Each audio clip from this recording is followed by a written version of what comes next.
Hello friends and welcome back to my page. For those that are new to my page, my name is Nikki. Here we talk about faith, trying to find God again. For those that do not know, I lost my faith about a few years ago.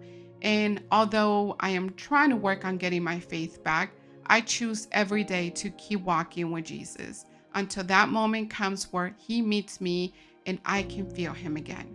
So I invite you to walk this path together. Today I want to start with a question for you. What if you can go back to the past and fix a specific moment? Maybe something you said, maybe something you did, something that created pain. Well, friends, I get that. I've actually been there. For a very long time, I would always think, well, what if my parents would have not gotten a divorce?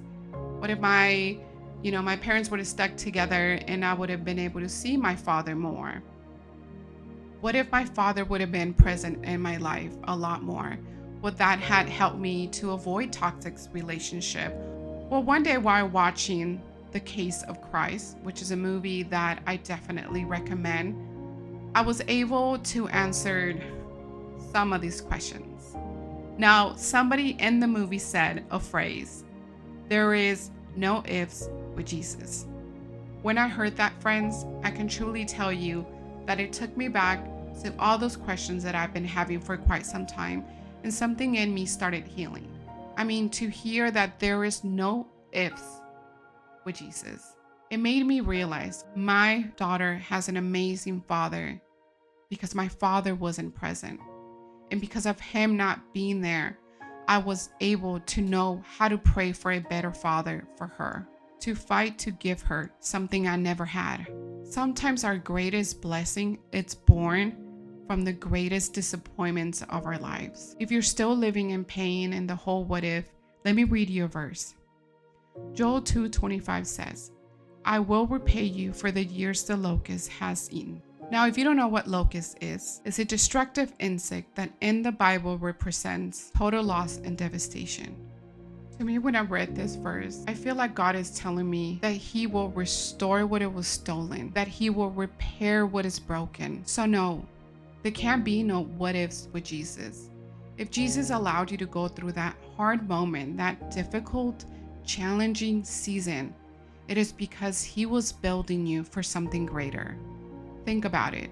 There has to be something in your past that you can look back and say, well, if I would not have left that toxic relationship, then I would not have known how to have a healthy one. If I would not have left that horrible job, then I would not have this great job. There's always something that we can look back to the past and say, if I would have not chosen to let go, I would not have this reward. God doesn't want to rewrite your life.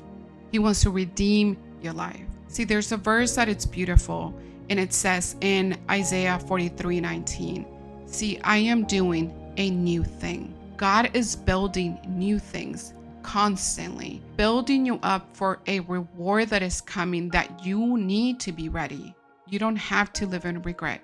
Just live in faith. Thank you, friends, for being here. If you like this video, please click on the like button, subscribe to more videos, hit the notifications so you can get notified when there's new content. Also, leave me a comment. I definitely would love to hear from you. I want to know how you felt. Did this help you to be able to let go of the what ifs? And share these videos. I think a lot of us are stuck in the what ifs, and we don't realize that the Bible even talks about this whole getting stuck in these moments. You have to let go. So this is pretty much of letting go of the past and knowing that God did it because there's something greater for you. Listen, if you're one of those person that were stuck there for a long time, God is not expecting you to immediately just let go of the what ifs, but he's trying to give you a guide for you to start following. So remember, the what ifs does not exist with Jesus. He's trying to get you back on the path of letting things go. Thank you for being here, and I'll see you on the next video. Bye.